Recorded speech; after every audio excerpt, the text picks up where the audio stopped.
Good morning, everyone. On behalf of the 14th edition of Georgetown Literary Festival, it gives me great pleasure to welcome you today to today's panel. Sorry, I'm blubbering a bit. This is my first time moderating. My name is Saras Manickam, and I will be the moderator for this conversation on women words, featuring Lee Suen and Hanna Alkaf. A couple of words about. Let me just introduce them. Suen is an up and coming bright star in the YA genre who wrote her first novella when she was 16. You just hate people like this. They write books at 16. What the heck? Inspired by Agatha Christie and Anne of Green Gables, it featured a murder mystery. Okay. Her second novel is this, A Stitch in Time, and it has supernatural elements. So that makes it really interesting. Hannah Hannah Alkaf, of course, needs no introduction. She's one of our best writers. She's an internationally best-selling, critically acclaimed author of books for kids and teens. And her latest book is The Hysterical Girls of Saint Bernadette. She's a Freeman Award winner and a Kirkus Prize finalist. Thank you both for being on this panel. Now, before we go on, what are the best things about talking to writers, face to face would be to actually listen to their voice as they read their stories.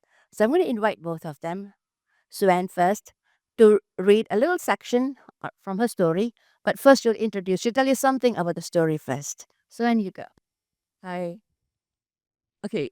This story is a magical tale of friendship and mystery. It's set in Penang in the 90s, in an old missionary school. So if you can guess which school it is, you might get something later on. It's sorry. The story is about a girl who was all alone in her school's tunnel walkway, and in came this famous teenage actor, and he suddenly mysteriously disappears into thin air, and she's the only one who could see him. So I'm going to read to you a chapter from the actor's point of view.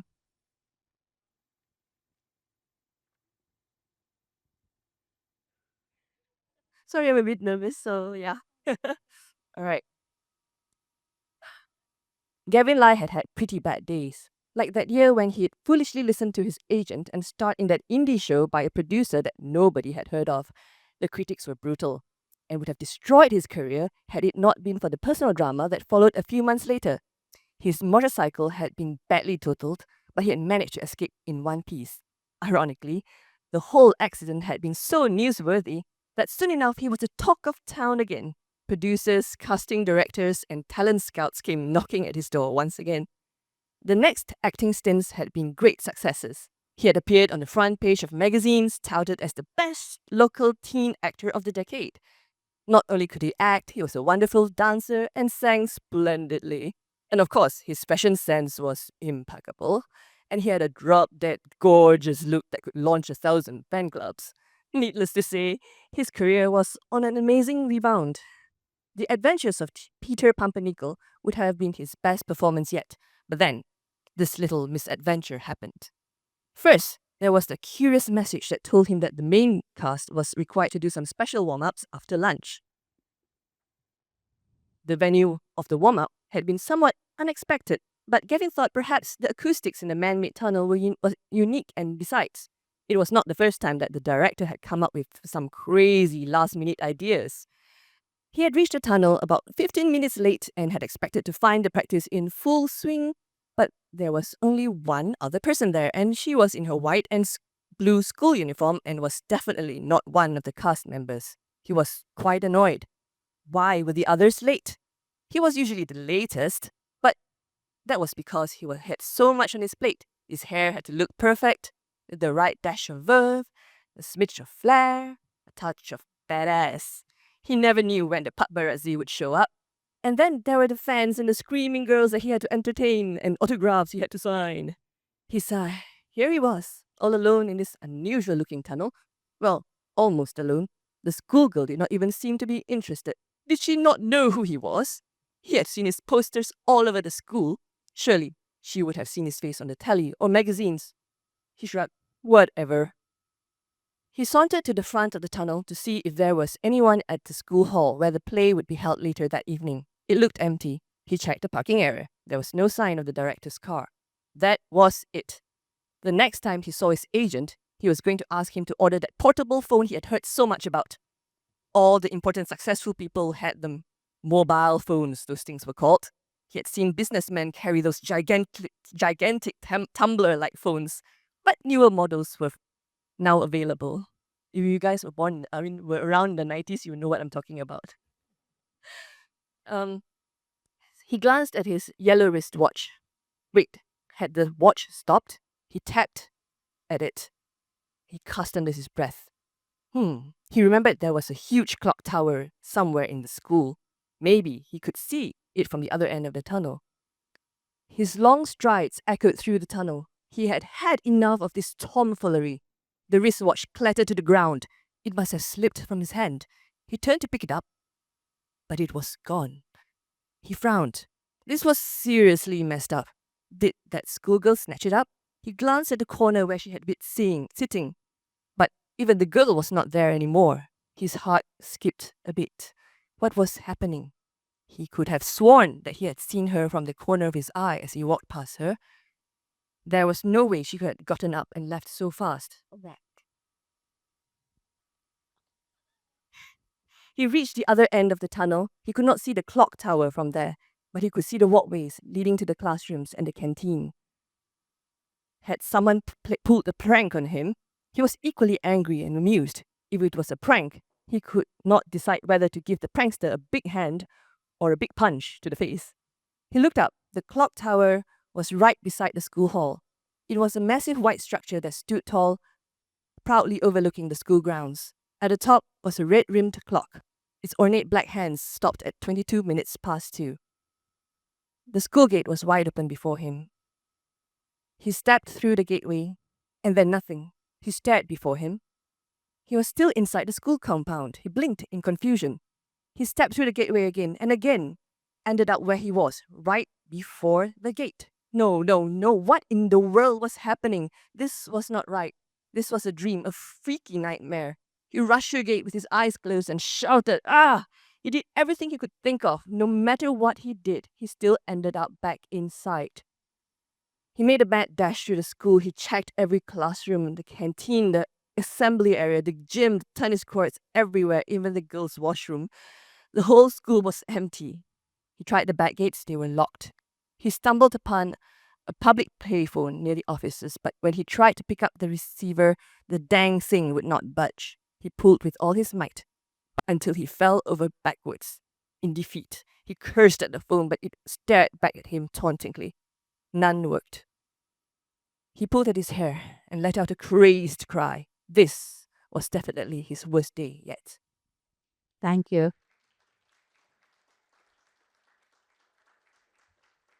I can imagine how that would appeal, you know? All right, Hannah. Good morning, everyone. My name is Hanna Alkaf. It's still morning, right? Yes. Good morning, everyone. Um, like Suen, I also went to a well-known mission school in Kuala Lumpur, from the ages of 7 to 17. And like Suen, this is a young adult novel with supernatural elements. Unlike Suen, it is somewhat darker and angrier. It is more of a mystery thriller with supernatural elements than anything else. So I'm going to read you literally the prologue, I guess you could call it. And hopefully you enjoy it. It is 12:32 p.m., a little more than half an hour before the school day ends, and the classroom is swampier than a sinner's armpit in the depths of hell. St. Bernadette's, with its grand arched doorways and windows, its gables, its ornate tiles and stone staircases, stands imposingly on a hilltop in the middle of Kuala Lumpur as it has done for the past 100 years. All the better to look down on everyone else, so the haters say, and St. Bernadette's has more than its fair share of those. That's just part of what it means to be the best. But even with the massive wooden double doors of each classroom flung wide open, there is simply no breeze to catch. Overhead, the ceiling fan spins in lazy circles, doing little to provide any kind of relief, and one by one, like the flowers for which each of the school's classes is named, the students of Trikananga begin to wilt in the relentless heat. Heads droop closer and closer to desks, eyes glaze over, and though the teacher does her best, coordinate geometry simply has no power over a room full of post-recess 14 and 15-year-olds as torpid as cobras after a feeding and who are unwilling or unable to pay attention.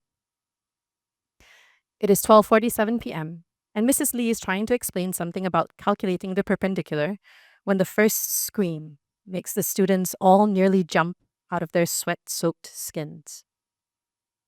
The scream is not a pretty, perfectly pitched horror movie scream.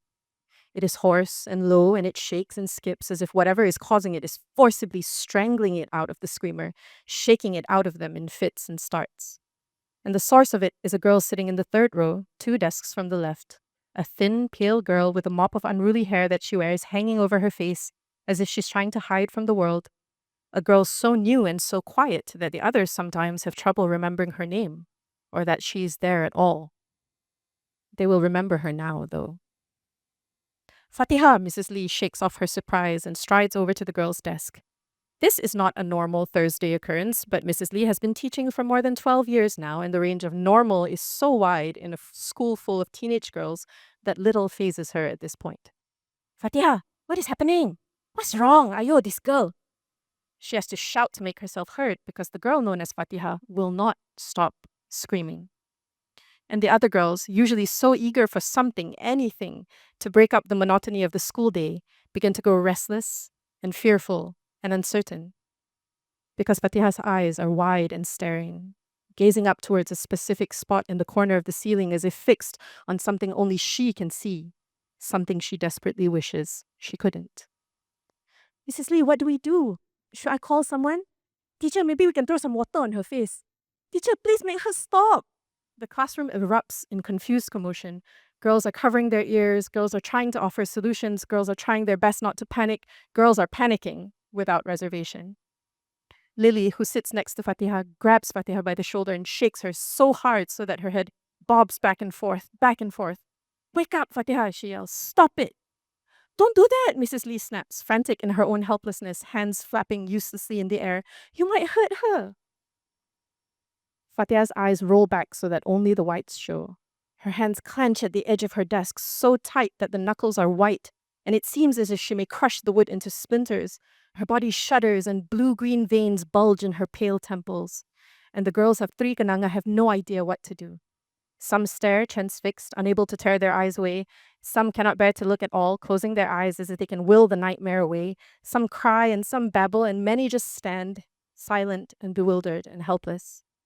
And then Lavanya, who sits by the wide open doors, pauses, frowns, and yells something over the chaos, something that silences all but Fatiha, who just keeps screaming. There's more. And as Trikananga listens, they begin to hear it. Screams piercing the afternoon heat, screams of every pitch and timber, screams so raw and so terribly, profoundly afraid that they turn everyone's blood to ice. It is now 1:05 p.m. The bell rings to signal the end of school, and nobody hears it. They hear only the screams. Thank you. Thank you.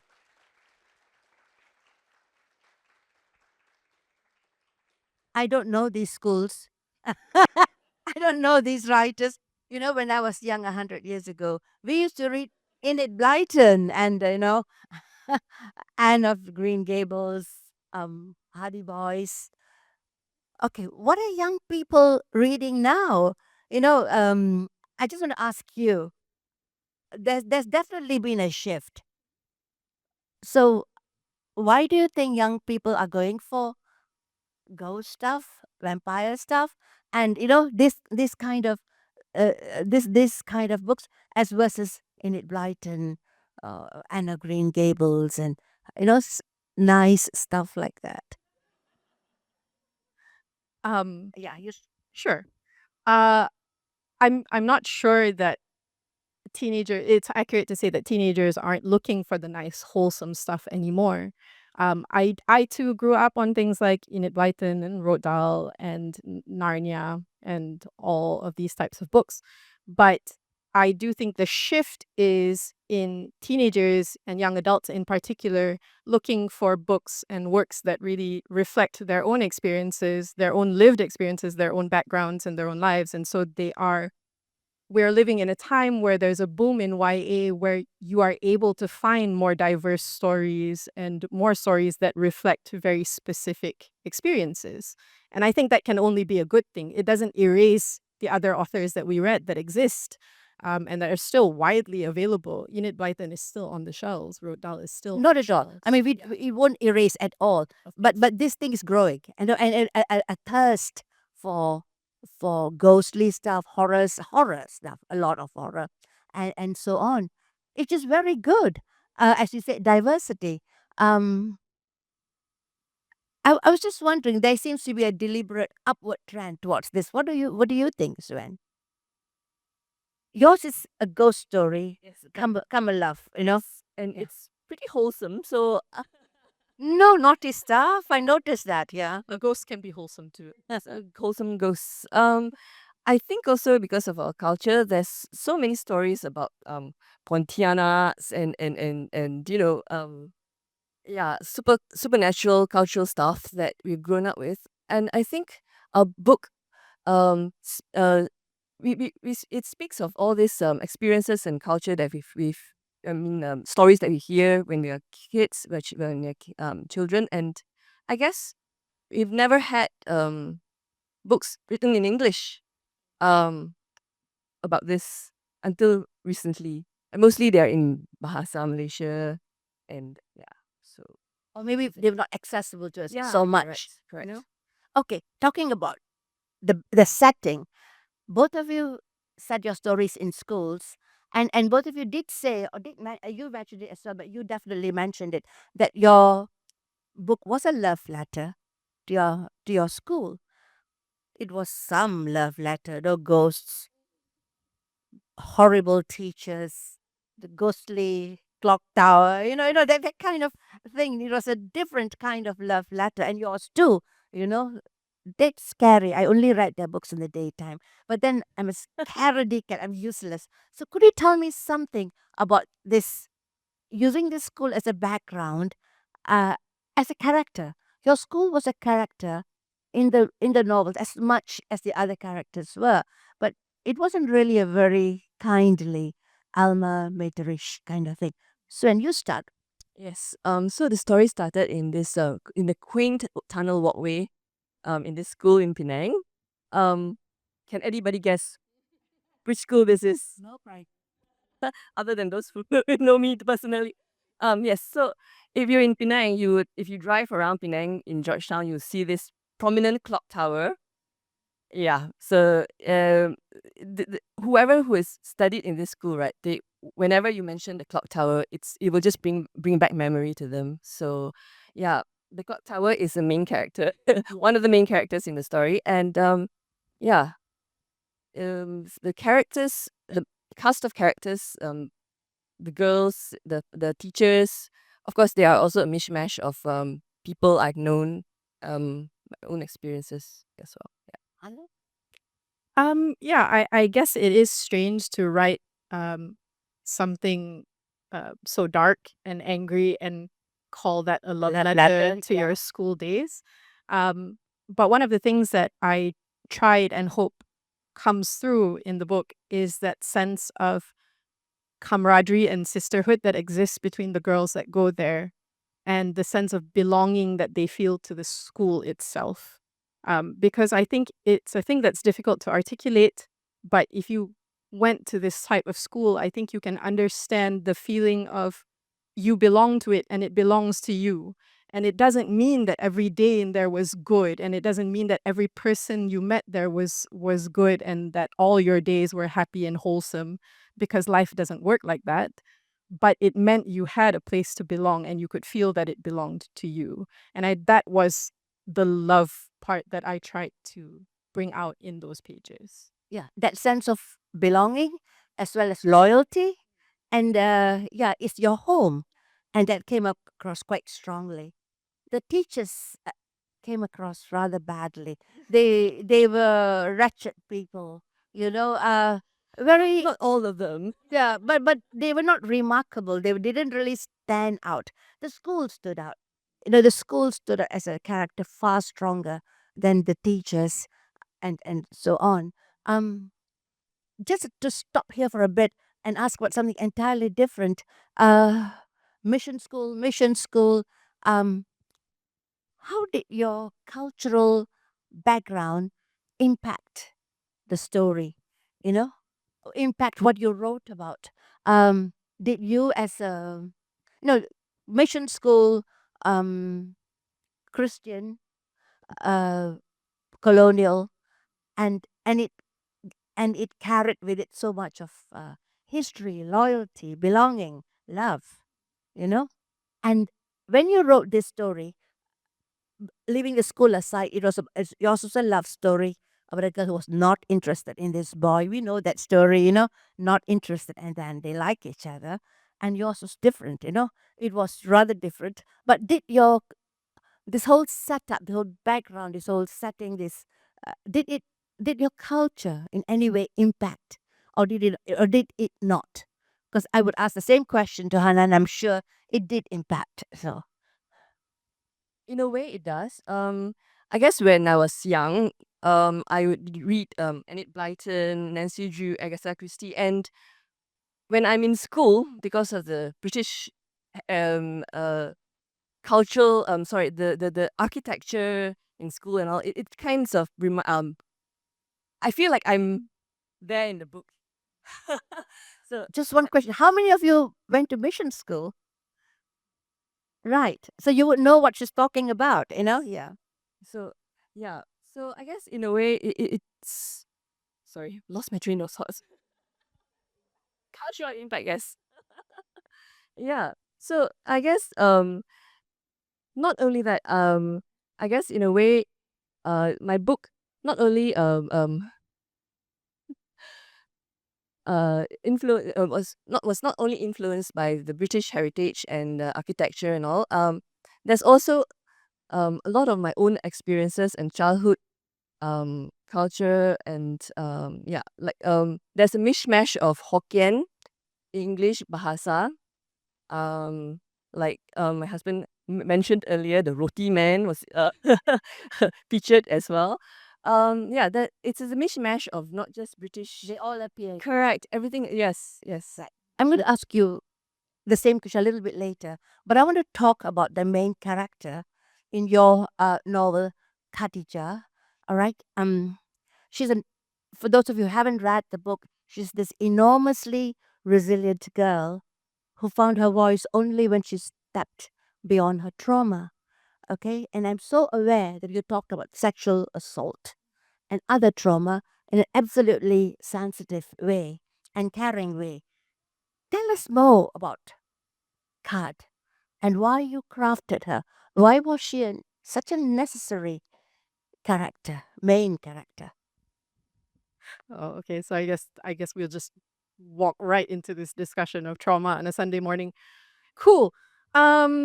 Yeah, there are actually, I would say, two main characters in the book, which is Khadija and Rachel, and both of them have their voices in the story. They both of them get a say in how their story is told.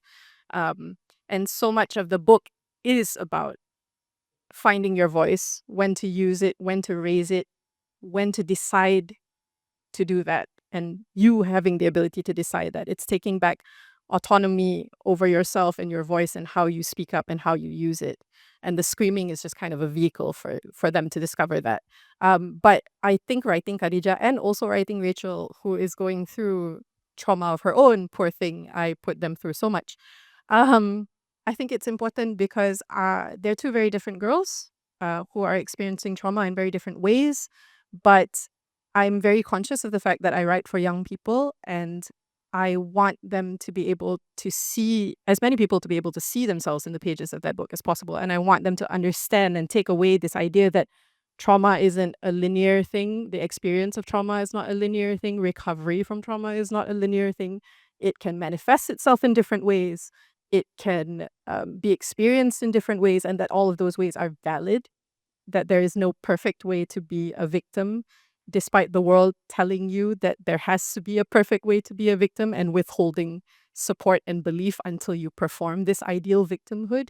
I wanted young girls, especially, to read this kind of book and understand that their experiences are valid in whatever way they choose to manifest them. Also, I think beyond being a young adult book, parents, mothers should read the book too, to get a handle on how the young girls think and react and respond to the world, and why their voice is important. Yeah. All right. Suen, one question. Gavin and Claire. People change in the stories, of course they do.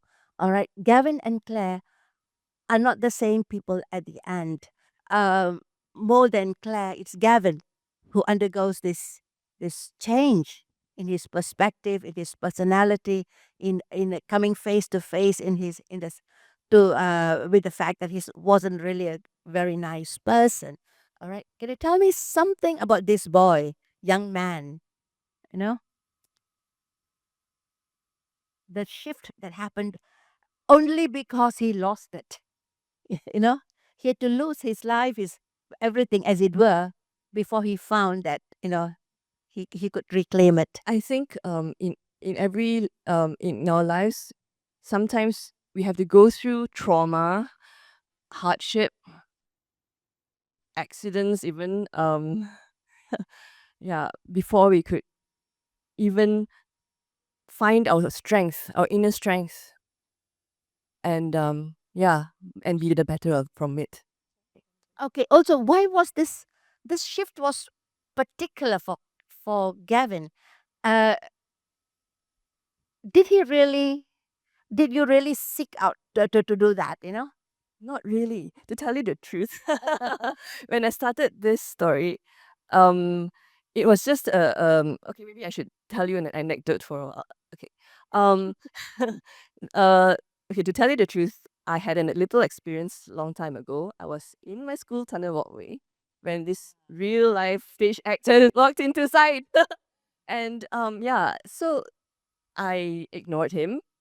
I pretended he didn't exist. Sure, and many, many, many years later, while I was putting my kids to sleep during the COVID pandemic, that little scene, that memory came back to me, and I decided to write based on that idea.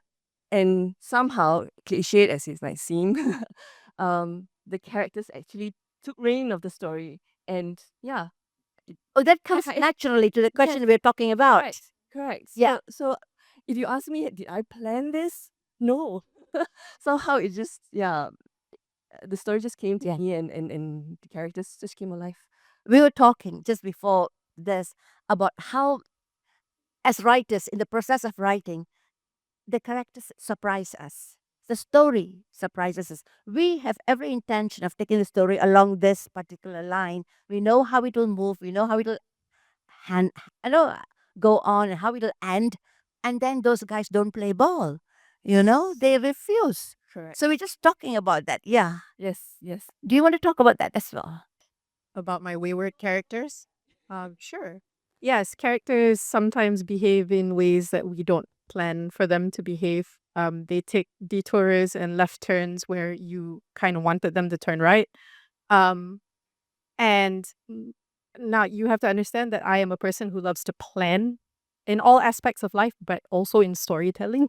I like to plan. I plot things out. Things are broken down into chapter breakdowns. I have character profiles. I'm supposed to know how these characters will act at all times, and yet they will still do whatever they want.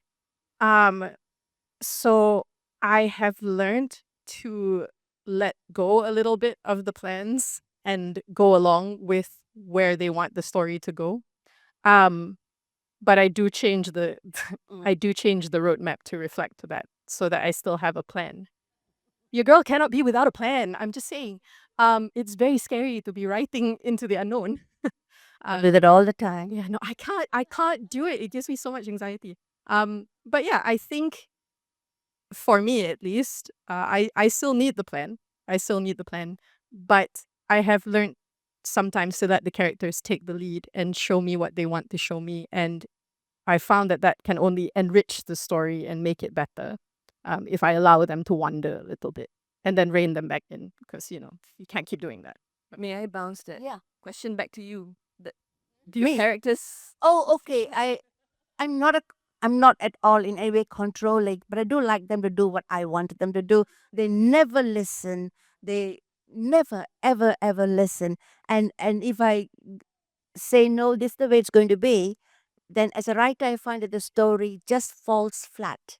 It doesn't have life. It does what you want it to do, but there, be happy lah. Such a stupid story, and then you have to learn to trust your characters and trust that they know what to say and how to develop, and give them that leeway, and then the story surprises you, yeah, right. Okay, one more thing. I still want to come back to your school. You see, the idea of adults failing the young people, yours and yours too, because that discipline teacher, what was her name? Sven? Madam Tay. Yeah, I know her. We all know her. The horrible person. Yeah, yeah. Very smug and very horrible. And many teachers really not there for us.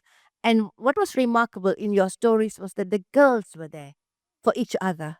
And I think that spoke a lot about, that friendship and that thing. Yours was very politically correct. One Indian, one Chinese, one Malay. No, you can't run away from Makes it sound like I did that on purpose, but this really reflects how my friend group looked like Yeah. in school. Which is wonderful, isn't it? Yeah, it's it great. is. Yeah. Okay, coming back to like when I said you got to let the mothers read. I was thinking of Rachel and her mother and how we have tiger moms who never read these stories, and how they could you know save themselves a lot of grief if they did. All right, because you're here listening from and here reading from the child's point of view. All right. Okay. Trivia. What did you read when you were growing up, both of you? I read what you might expect. I read a lot of Enid Blyton. I read a lot of Roald Dahl. I read Narnia. When I ran out of my own books, I raided my siblings' shelves. So I read a lot of Nancy Drew. I read Anne of Green Gables. I read my brother's Dragonlance novels and his entire Lord of the Rings, including the Silmarillion. Um, and then I moved on. Off. I moved on to my parents' shelves. No, at some point you couldn't Yeah. give me enough books, so I had to go find something else. Yeah. But I do note that everything I read that we consider classic and canon was very white. And so when you asked a question earlier about culture and upbringing and how that affects our work, and when I made the decision to start writing novels and to try and get them published outside of Malaysia, um, it was always my belief that they were going to be as Malaysian as I could make them, without having to compromise, without inserting a Western or white viewpoint where it didn't belong, without inserting characters that didn't belong there, because this is a Malaysian story.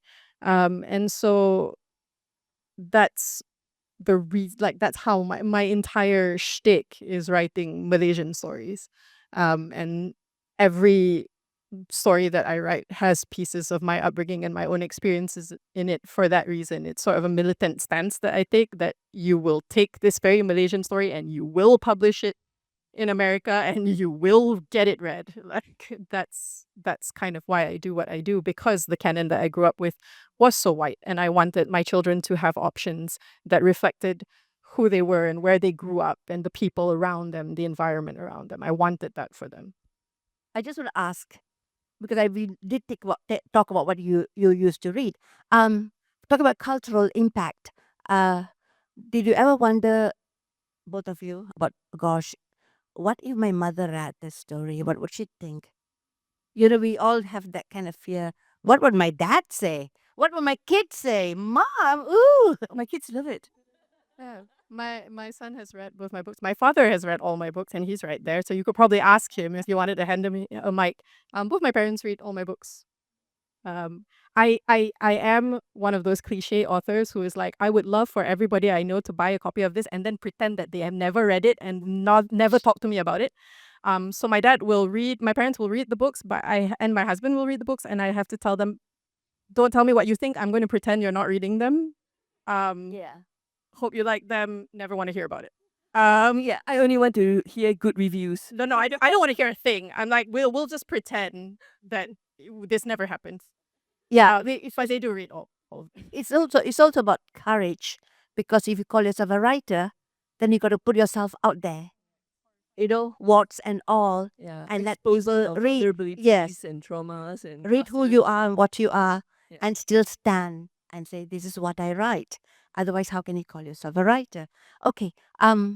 Thank you very much on behalf of Georgetown 14th edition. Thank you for being with us.